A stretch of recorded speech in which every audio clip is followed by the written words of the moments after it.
사랑하는 성도 여러분, 주 안에서 평안하셨습니까? 찬양대가 없이 이렇게 솔리스트가 찬양을 하고 또 여러분들이 다 마스크를 다 쓰고 있고 이 모든 모습들이 정말 생경한 그런 모습입니다.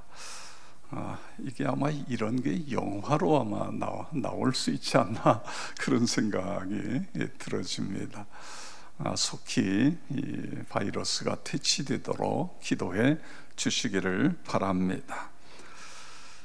부흥성회가 은혜롭게 끝났는데 이게 시간이 가면서 점점 코로나 바이러스가 확산되기 시작하면서 이걸 어떻게 해야 되나, 중간에 스톱을 시켜야 되나, 정말 많이 힘든 시간이었습니다. 그래도 끝까지 은혜롭게 잘 마치고 성도님들이 은혜 받게 돼서 너무너무 감사했습니다. 예수님은 명령하시고 선포하십니다. 38년 된 병자에게 일어나 내 자리를 들고 걸어가라, 그렇게 명령하십니다. 한 나병 환자에게는 내가 원하노니 깨끗함을 받으라, 이렇게 선포하니까 나병 환자가 즉시 깨끗함을 받는 것을 볼 수 있습니다. 귀 먹고 말 더듬는 자에게 예수님이 에바다, 열려라, 그랬더니 귀 먹고 귀가 열리고 혀에 맺힌 것이 풀려서 말이 분명해지는 그런 모습을 봅니다. 그런데 이 권세의 예수님이 제자들과 우리에게 당신의 권세를 우리에게 주신다, 그렇게 약속하셨습니다. 그렇기 때문에 우리도 이번에 부흥의 때에 강사님이 우리에게 이야기했던 것처럼 우리도 믿고 명령하는 거예요. 선포하는 것입니다. 나에게 좋은 일이 일어나고 있다. 현재보다 1000배나 많아지리라. 열리고 풀릴지어다. 그렇게 명령하고 선포할 때에 하나님께서 그것을 들으시고 그대로 이루어 주신다 믿으시기 바랍니다. 그렇게 살아가시기를 바랍니다. 경험주의 철학자 존 로크는 근대 사회에서 종교는 두 가지 요소를 갖추어야 된다. 하나는 도덕, 또 하나는 기적, 이런 이야기를 했습니다. 사람들이 종교에 대해 기대하는 것은 존 로크의 말대로 도덕적인 삶입니다. 특별히 전통적 윤리가 무너지는 사회에서 종교는 도덕의 수호자가 되어야 합니다. 자본주의 사회의 쾌락을 추구하는 사회일수록 도덕적인 삶은 더 강하게 요청되어지는 것입니다. 그런 점에서 성결교회가 강조하는 거룩성, 성결성, 이것은 이 시대의 가치인 것입니다. 우리 모두가 그렇게 살아가시기를 축복합니다. 그리고 기적입니다. 사람들은 종교에서 단지 도덕만 요구하지 않습니다. 근본적으로 인간의 한계를 뛰넘는 초자연적인 힘을 요구하는 것입니다. 살아계신 하나님을 만나고 싶은 것입니다. 아무리 과학이 발달해도 인간은 한계를 가지고 있는 존재예요. 코로나 바이러스를 보세요. 이게 인간입니다. 인간. 그렇기 때문에 이 기적, 하나님의 역사가 중요한 것입니다. 그런데 여러분, 종교에서 도덕과 기적을 함께 가지고 있는 것이 바로 예수 그리스도를 믿는 우리인 것입니다. 기독교가 이 두 가지를 다 소유하고 있는 것입니다. 여러분, 초대교회를 보세요. 제자들, 그들은 어땠습니까? 예수님 십자가에 못 박히니까 그들은 다 실망하고 제각기 흩어집니다.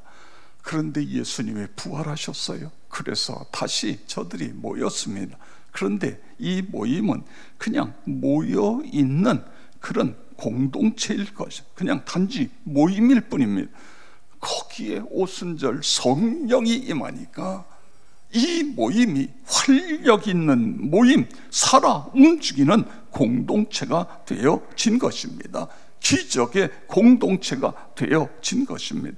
그래서 초대교회가 탄생한 것입니다. 오순절 성령이 각 사람에게 임하시니까 초대교회 신자들은 새로운 삶을 살아가요.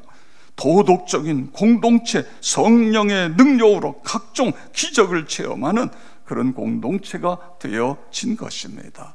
나와 여러분에게도 그런 은혜가 있기를 축복합니다. 이것이 초대교회만이 아니라 기독교 2000년 역사 속에 언제나 성령이 임하시는 것은 언제나 어디서나 똑같은 일이 일어난 것입니다. 우리 한국 성결교회가 1907년 일본 동경 성서학원에서 신학을 마친 김상진, 정빈 두 분이 복음을 들고 한국으로 건너왔습니다.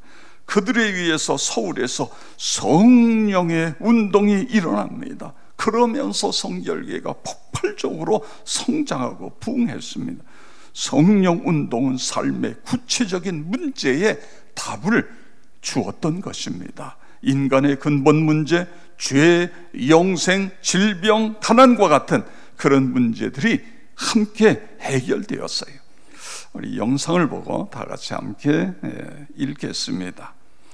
다 있습니다. 하나님, 우리 교회가 도덕과 기적의 공동체가 되게 하소서. 아멘. 다시 한번, 하나님, 우리 교회가 도덕과 기적의 공동체가 되게 하시옵소서. 할렐루야. 그렇습니다. 자, 그러면 성령으로 충만한 초대교회, 이 초대교회는 세 가지 진동이 일어났습니다. 세 가지 진동. 4장 31절에 보니까 필기를 다음에 모인 곳이 진동하더니, 어디에 진동이 일어났다고요? 모인 곳이 진동되었다. 모여있는 장소에 진동이 일어났다. 사도행전 16장에 보세요. 바울과 실라가 복음을 전하다가 매를 맞고 감옥에 갇혔어요. 밤중쯤 되었을 때에 이 사람들이 하나님께 찬송하고 기도했더니 거기에 진동이 일어나면서 옥문이 열리고 지진이 일어나지 않았습니까? 이런 것처럼 우리가 하나님 앞에 기도하면 하나님께서 환경을 흔들어서 복음을 전할 수 있게 하시고 환경을 흔들어서 우리에게 살 길을 열어주신다. 할렐루야. 그렇습니다. 두 번째로 모인 곳에 모인 사람들의 마음속의 진동을 일으켜 주시는 것입니다. 변화를 주셨다 그거예요. 무리가 다 성령이 충만하여, 성령이 충만했다고 하는 것, 그 마음속에 진동이 일어났다, 그런 뜻 아닙니까? 그래서 그들의 생각과 삶의 놀라운 변화가 일어납니다. 무능력과 무기력했던 사람들이 성령의 권능을 받고 능력의 사람이 되고 기적의 사람으로 바꾸어진 것입니다. 예수님의 십자가를 목도했던 제자들은 좌절과 실망에 빠져 있습니다. 그런데 부활하신 예수님, 그 부활하신 예수님의 사건은 이제 그들로 하여금 새로운 지경을 여는 시발점이 되어 새로운 도약의 가능성이 이제 보이기 시작하는 것입니다. 부활 신앙이 되었어요. 그런데도 아직 저들에게는 패배감에서 벗어나지 못하고 있었습니다. 그런데 오순절 성령이 강림하니까 심령 속에 진동이 일어난 것입니다. 완전한 새 사람이 됐어요. 권능의 사람이 됐어요. 담대하게 복음을 전하게 되었어요. 나와 여러분의 심령에도 진동이 일어나기를 축복합니다. 세 번째로 보면 그들의 입술에도 진동이 일어나요. 방언이 터져요. 담대히 하나님의 말씀을 전해요. 저들은 지금 박해자들의 위협을 받고 있습니다. 복음을 전하지 못하도록 경고를 받고 있어요. 다시는 전하지 마라. 사도행전 4장 18절에 보니까 그들을 불러 경고하여 도무지 예수의 이름으로 말하지도 말고 가르치지도 말라 하니, 그런데 여러분, 초대교회 신자들이 어떻게 했어요? 야, 이거 전도했다간 우리 다 죽겠다. 그래서 그냥 다 숨어 들어갔습니까? 아닙니다. 31절 우리 다 같이 읽겠습니다. 무리가 다 성령이 충만하여 담대히 하나님의 말씀을 전하니라. 아멘. 그렇습니다. 이것이 성령 충만한 사람의 모습인 것입니다. 충만하면 언어가 바뀌고 담대해지고 입술에 진동이 일어나고 복음을 전하게 되어진다. 할렐루야. 그렇습니다. 이런 은혜가 나와 여러분에게 있기를 바랍니다. 여러분, 초대교회 신자나 우리나 다 똑같잖아요. 물론 각자 개성이 다르고 생각도 다르고 그렇습니다. 그런데 초대교회가 하나가 돼요.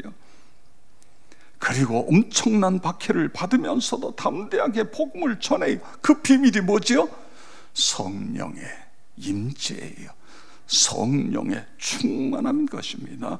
그들이 하나님께서 그들의 마음을 성령으로 사로잡으니까 권능이 그들에게 임하게 되고, 그러면서 꿈을 꿔요. 하나님이 주신 꿈입니다. 땅끝까지 주의 복음을 전하는 그런 꿈을 꾸고 그 꿈을 향하여 달려가는 그런 모습을 볼 수 있습니다. 자, 그런데 여러분, 우리가 어떻게 해야 성령 충만해서 우리의 삶의 이런 진동이, 우리의 환경, 우리의 마음, 우리의 입술에 진동이 일어나느냐, 계속해서 일어나느냐, 어떻게 되냐, 그거예요. 4장 31절에 보니까 빌기를 다하매 그랬어요. 빌기를 다했다. 이게 무슨 뜻일까요? 빌기를 다했다. 성령이 임재하실 때까지 기도했다. 그런 뜻입니다. 위로부터 능력이 나에게 임할 때까지, 그때까지 기도했다. 그래요. 끝까지 기도했다. 그런 말씀인 것입니다. 이미 초대교회 성도들은 사도행전 2장에서 성령 충만을 경험했어요. 그런데 지금 이 엄청난 위기 앞에서 또 기도하다가 또 성령 충만을 받는 것입니다. 성령 충만은 이례적인 사건이 아니라 지속되어져야 되는 사건이다. 그걸 우리에게 말씀해주고 있는 것입니다. 여러분, 우리가 기도하면요, 놀라운 것은 성령께서 우리에게 오셔서 우리에게 기도할 수 있는 힘을 주시는 거예요. 기도할 수 있는 힘을 가지고 다시 기도하면 다시 성령 충만하게 되고, 성령 충만해서 또 기도하면 또 성령 충만. 이것이 이렇게 반복적으로 이루어지는 것 여러분 믿으시기 바랍니다. 무관심, 영적인 무관심을 극복하게 되고 세속적인 태도에서 영적인 태도로 옮겨지게 되어지는 것입니다. 존 번연이 이렇게 말했습니다. 성령만이 우리에게 기도하는 방법을 가르칠 수 있다. 성령의 도우심이 없으면 우리에게 1,000권의 기도에 대한 책이 있다 손 치더라도 우리는 마땅히 기도할 바를 모른다. 그렇습니다. 성령께서 우리에게 기도, 그렇습니다. 그런데 오늘 이 본문 속에서 발견할 수 있는 것은 기도하는데 4가지 정도의 방법을 가지고 기도했다. 그런 걸 여기서 찾을 수 있습니다. 첫째는 24절을 보세요. 그들이 듣고 한 마음으로 하나님께 소리 높여 이르되 대주제여 천지와 바다와 그 가운데 만물을 지으신 이시오. 지금 뭐 하고 있죠? 하나님의 존귀하신 이름을 높여드리며 기도하고 있는 거예요. 지금 본인들은 큰 위기를 처하고 있어요. 예수 복음 전하다가 맞아 죽게 생겼어요. 그런데 저들이 기도할 때에 먼저 하나님께 영광을 올려드리는 그런 기도를 하고 있는 거예요. 찬양할 수 있는 이유가 없어요. 환경이 안 돼요. 그런데 어떻게 찬양해요? 여러분, 찬양을 하다 보면 하나님께서 찬양한 대로 그렇게 만들어 주신다. 믿으시기 바랍니다. 이게 놀라운 비밀인 것입니다. 초대교회 신자들 보세요. 위기 앞에서 존귀하신 이름을 높여드리니까 하나님이 살 길을 여시고 복음을 전할 길을 여시고, 두 번째로 있는 그대로를 말씀드리며 기도하는 것입니다. 자신들이 당면한 위험을 하나님께 말씀을 드려 29절 보세요. 주여 이제도 그들의 위협함을 굽어 보시옵고 또 종들로 하여금 담대히 하나님의 말씀을 전하게 하여 주시옵며. 이제도 주의 위협함, 지금 우리의 이 어려운 환경을 하나님 기억해 주세요. 그렇게 기도하고 있는 것입니다. 여러분, 우리가 하나님 앞에 기도할 때 그냥 있는 그대로, 하나님 저 어디 아파요? 요즘 소화가 안 돼요. 하나님 저녁에 잠을 자려고 해도 잠이 오지를 않아요. 불면증으로 하나님 너무너무 고통스러워요. 하나님 저에게 위암이래요, 암이래요. 있는 그대로를 이야기하는, 하나님 제 자식이 도대체 요즘 왜 저러는지 모르겠어요. 그냥 있는 그대로예요. 있는 그대로. 사업이 너무 힘들어요. 저 직장 없는 지가 벌써 얼마가 됐는지 아세요? 하나님 저 일할 수 있게 해주세요. 있는 상황을 그대로 하나님께 아뢰는 것입니다. 커먼스 윌슨, 이분이 어느 날 회사에 갔더니 자기 책상 위에 해고 통지서가 자기 책상 위에 놓여 있습니다. 너무너무 속상해요. 내가 이 회사를 위해서 어떻게 지금까지 일해왔는데 이렇게 대우할 수 있나, 이렇게 할 수 있나, 너무 낙심이 되고 그냥 죽고 싶고, 그래서 낙심한 마음을 가지고 집에 와서 아내에게 이야기합니다. 여보, 내가 열심히 노력했는데 결과가 이렇게 돼서 나 죽고 싶어. 나 죽고 싶어. 살 소망이 전혀 없어. 근데 아내가 듣고 있다가, 여보, 당신 한 가지 안 한 거 있잖아. 그래서 내가 뭘 안 했어? 당신 하나님께 이 문제 놓고 기도했어? 하나님께 기도하지 않았잖아. 우리가 전능하신 하나님을 믿는데 이게요, 마음 가슴에 와서 가슴을 때리는 거예요. 그래서 하나님 앞에 엎드려 기도합니다. 하나님, 너무너무 속상해요. 어떻게 이럴 수 있어요? 어떻게 이렇게 해고를 이런 식으로 할 수 있어요? 그러면서 하나님 앞에 기도하는데 서서히 마음속에 응어리졌던 것들이 다 풀려나가기 시작하는 거예요. 그러면서 하나님, 그래요, 회사가 그럴 만한 이유가 있었으니까 그랬겠지요. 저 이해합니다. 용서합니다. 그렇게 기도하는데요, 놀라운 것은 기도하는 중간에 새로운 아이디어를 하나님이 주신 거예요. 본인이 회사 생활하면서 여기저기 출장 가서 호텔에 가서 자고 그러면서 그런 경험들을 했는데, 하나님이 딱 주신 것은 뭐냐면, 한번 값싸면서도 손님들이 와서 편히 쉴 수 있는 그런 호텔을 한번 만들어 보면 어떻겠니? 그래가지고 이거를 해서 공모를 했어요. 이런 호텔을 지으려고 하는데 여기에 투자할 사람들, 그래가지고 투자를 받아서 이 호텔이 시작이 돼서 전 세계 어디에 가거나 이 호텔이 지어진 것입니다. 홀리데이 인이라고 하는 이런 호텔이 어디에 나죠? 여러분, 그렇습니다. 우리가 있는 그대로를 하나님 앞에 내놓고 기도할 때에 하나님이 그 기도를 들으시고 그보다 더 놀랍게, 더 좁게 만들어 주신다. 할렐루야. 그렇습니다. 세 번째로는요, 이 어려움 중에서 저들이 기도할 때에 하나님 죽겠어요, 우리 맞아 죽겠어요, 이것이 끝이 아니라 이런 상황 속에서도 내게 주신 사명을 감당할 수 있게 해주시옵소서, 이렇게 기도하고 있는 모습을 보게 되어집니다. 29절 30절 우리 다 같이 읽겠습니다. 주여 이제도 그들의 위협함을 굽어 보시옵고 또 종들로 하여금 담대히 하나님의 말씀을 전하게 하여 주시오며 손을 내밀어 병을 낫게 하시옵고 표적과 기사가 거룩한 종 예수의 이름으로 이루어지게 하옵소서 하더라. 아멘. 지금 저들이 하나님 이 저들의 위협함 이것 기억하실, 그리고 끝이 아니에요. 거기서 멈추는 게 아니에요. 이런 상황 속에서도 그럼에도 불구하고 우리에게 주신 사명 감당할 수 있게 주옵소서. 기사와 표적이 일어나서 주의 복음이 더 널리 전해질 수 있게 하여 주시옵소서. 이렇게 기도하는 모습을 볼 수 있습니다. 여러분, 그렇습니다. 언제나 우리는 사명받은 자로서 사명 감당하게 주옵소서. 그 다음에 네 번째로 보면 24절에 그들이 듣고 한 마음으로 하나님께 소리 높여, 어떻게 기도했다고요? 한 마음으로 소리 높여. 그렇습니다.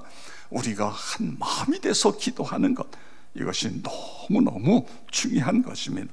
역대하 32장 20절 21절에 보면 이러므로 히스기야 왕이 아모스의 아들 선지자 이사야와 더불어 하늘을 향하여 부르짖어 기도하였더니, 지금 뭘 이야기하고 있죠? 히스기야 왕이 아시리아 제국이 유다를 침략해 왔어요. 도저히 이길 힘이 없어요. 그래서 이사야 선지자에게 통보하고 우리 함께 기도합시다. 히스기야 왕과 이사야 선지자가 함께 기도했더니 어떤 일이 일어나요? 하나님이 도와주셔서 아수르를 물리치는 그런 놀라운 역사가 일어나게 되어지는 것을 볼 수 있는 것입니다. 그렇습니다. 빌기를 다함에 모인 곳이 진동하더니 무리가 다 성령이 충만하여 담대히 하나님의 말씀을 전하니라. 성도 여러분, 진동이 일어나는 삶, 나의 환경에 진동이 일어나고요, 내 가슴에, 내 입술에 진동이 일어나는 삶은 기도할 때에 성령이 임하시면 일어난다. 기도할 때 어떻게 기도해요? 우리가 하나님 앞에 기도할 때에 문제를 그대로 내놓고 기도하는 거예요. 하나님, 지금 이런 어려움이 있습니다. 이런 고통이 있습니다. 이런 질병이 있습니다. 우리가 문제를 내놓고 기도할 뿐만 아니라 존귀하신 이름을 높여드리며 기도하는 것, 언제든지 그래요. 우리의 기도 속에는 항상 그분의 존귀하신 이름을 높여드리며 기도하는 것입니다. 그리고 사명이에요. 이 어려운 중에도 하나님 사명 감당할 수 있게 해주시옵소서. 그리고 한 마음으로 함께 소리 높여. 그렇습니다. 그렇게 될 때 우리 하나님께서 우리를 통해, 나와 여러분을 통해 더 놀랍게 역사하시고 크신 은혜와 복을 내려주신다. 할렐루야.